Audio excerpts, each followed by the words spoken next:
Hey guys, welcome back to a brand new video. In this video, we will discuss the Seru mock test for the section 1 of the PHV Driver's Handbook by TFL Transport for London. But before we begin the test, let's first understand what is Seru. Seru, which stands for Safety, Equality and Regulatory Understanding, is actually a test that is a must for all existing and future London PHV drivers. So essentially, if you are a London PHV driver or you want to become a London PHV driver and get your license, you have to pass this test. The test is a 45 minutes long computer-based test and it is taken at TFL examination centers. The test consists of 37 total questions and you have to get 60% of them correct in order to pass. The questions include 18 multiple choice questions, 2 reading and understanding questions, and 17 sentence completion or fill in the blanks questions. The test fee is £36 for the first time and you can resit once for a fee of £16. But if you fail twice, then you will have to pay the full £36 once again in order to take the test again. So that's the basic overview of the test. Now let's start with the mock test and our first question. All of the questions in this test are taken from the TFL PHV Driver's Handbook, and in this video and the coming few videos, we will cover the entire handbook and give you a mock test for each of its sections. Make sure to understand all the questions properly because these are very important for your actual test.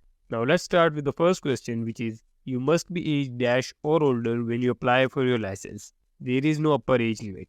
Now this question is a fill in the blank type question where you have 4 options. One of them is correct and the other 3 are incorrect. You will also get a red box on the side and you have to put the correct option in the blank part of the question and the other 3 incorrect options will go in the red box. So in this case, the options are 16, 18, 21 or 25 and the correct option is 21. So we'll put that in the blank above and we'll put the other 3 options in the red box. Next question is what information is displayed on your PHV driver's badge? Now for each question, you will have 2 seconds to guess the correct answer and then I'll be revealing the correct answer. In this case, the correct option is the first one, your name, photograph, license number and the date of your license period ends. Next question is which driving licenses are accepted by TFL while applying for PHV driver's license? So the correct option is the last one, a full driving license from DVLA, Northern Ireland, the European Union or the European Economic Area that is at least 3 years old.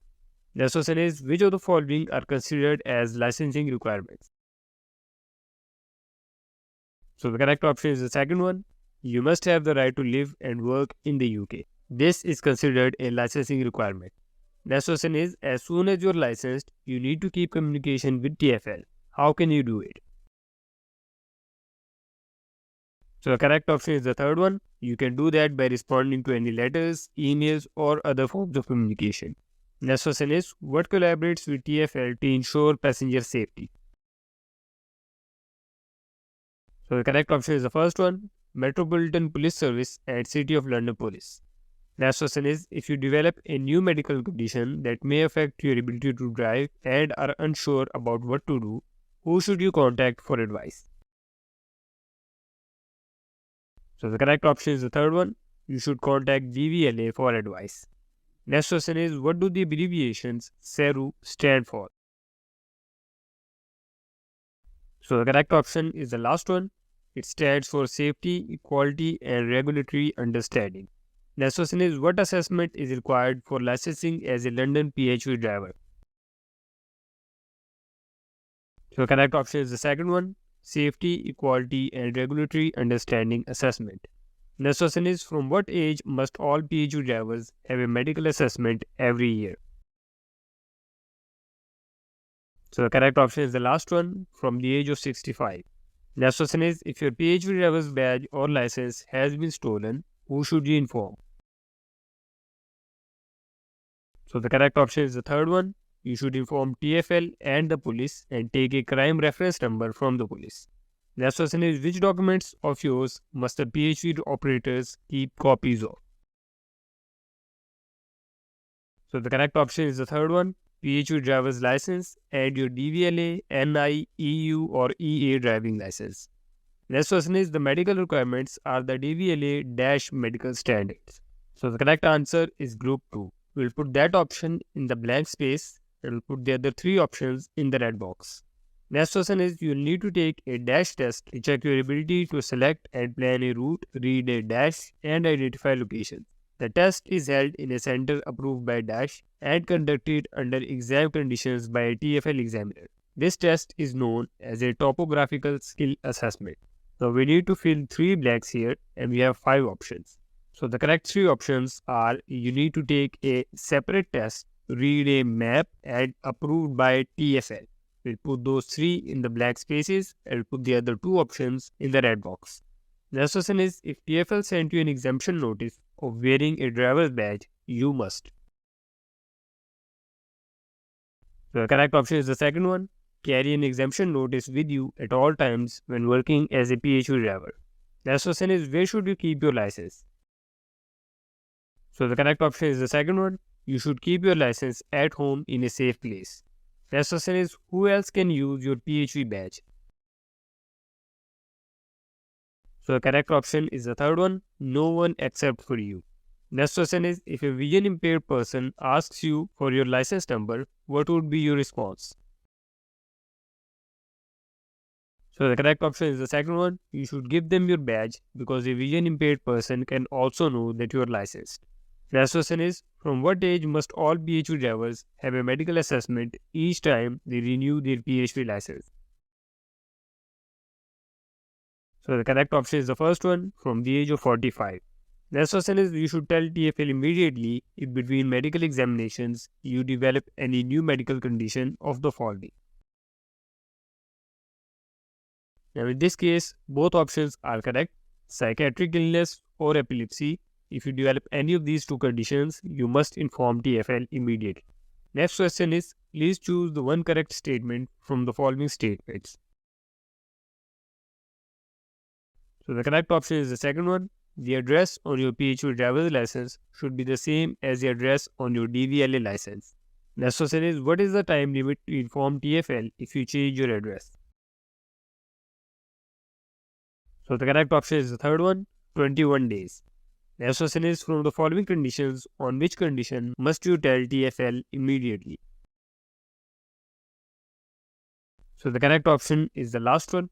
If you are arrested, you are charged with, convicted, or cautioned for any crime, or you get a fixed penalty notice or penalty points on your driving license. In any of these cases, you must tell TFL immediately. Next question is, if you are on a student visa in the UK and you have the right to work for a limited number of hours, which statement is valid? So the correct option is the last one. TFL will issue a license with an appropriate condition on the license that they won't be allowed to work as a self-employed. Next question is, what does the Mayor's transport strategy outline? So the correct option is the first one, the transport vision for London up to 2031. Next question is, if you get frequent parking tickets, what can be done by TFL? So the correct option is the first one, TFL may take license action against you. Next question is, what level of English standard is required? So the correct option is the second one, at least a B1 level. Next question is, who does TFL license in London's transportation industry? So the correct option is the first one, taxi drivers, taxi vehicles, private hire operators, private hire drivers, and private hire vehicles. TFL licenses all of them. Next question is, if for any reason your license is revoked, you must return your license to TFL within dash. So the correct option is 7 days. We'll put that in the black space and we'll put the other 3 options in the red box. Next question is, B1 is a level of English in what? So the correct option is the first one, Common European Framework of Reference for Languages, CFR. Next question is, which law ensures that PHV drivers must offer a high level of customer service? So the correct option is the last one, TFL's regulations for PHV drivers. Next question is, what is the primary responsibility for Transport for London, TFL? So the correct option is the last one, ensuring the safety and reliability of taxi and PHV services. Next question is, whose property is the TFL badge and license? So the correct option is the third one, property of TFL at all times. Next question is, what is the purpose of setting regulations for taxi and PHV services? So the correct option is the first one, protect customers, ensure vehicle safety, accessibility, and environmental standards are met. Next question is, where can you find the information about changing your address and your driving license? So the correct option is the second one. You can find it on the back of your DVLA license. Next question is, if you have broken the law and have been disqualified from driving, what are the actions you must take from the following? So the correct option is the last one. You must inform TFL and the police and send your PHV driver's license and badge back to TFL. Next question is, what is DBS an abbreviation for? So the correct option is the last one, disclosure and bearing service. So those are all the questions. If you have any confusion, make sure to leave a comment down below and I'll try my best to answer you. If you enjoyed the video, make sure to give it a like and subscribe for more. That's it for this video. Thanks for watching.